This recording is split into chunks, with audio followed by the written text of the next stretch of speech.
Question 15, we have a non-right angle triangle here where lengths and angles have been given.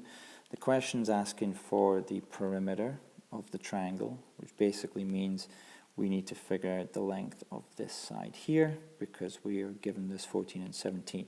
So the question in a sense is figure out the length of this side of the triangle, and then after that we're going to add 14 and 17 to get the perimeter. So a non-right angle triangle where sides and angles are going to be given, that's going to involve either our sine rule or our cosine rule. So in terms of what is involved in this question, we have one side, two side, three sides that are involved. I say involved, of course, we don't have this, but we are looking for it. We care about that side. And we have one angle that's involved. The formula that's going to be relevant here is the cosine rule, where you have three sides involved and one angle involved. So I quote that. In terms of using our formula, we need to make sure that the value of A for the angle is opposite our value of A for the side, and it just so happens, I should really do that in purple, just so happens that our purple side here is A, and it is across from our red angle A, like so. B and C, doesn't matter which of these you use for which, because when you add them together or square them, sorry, and add them together, it won't make a difference, the order. And when you multiply them together here, it also doesn't matter. It won't change anything. So, subbing in all the values that we've been given, I'm just going to say that B is 14.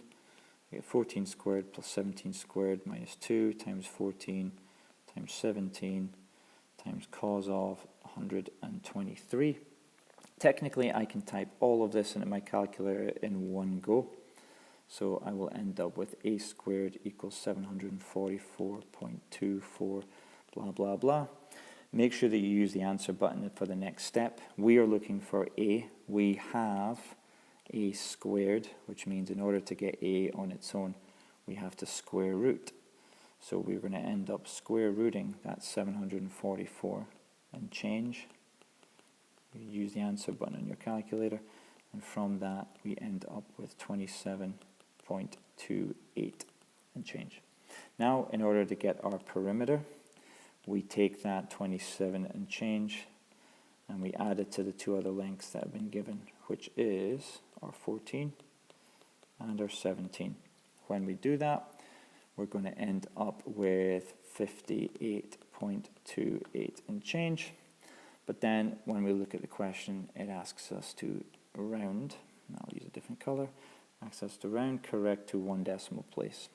So our final answer here for 1 decimal place will be 58.3 centimeters.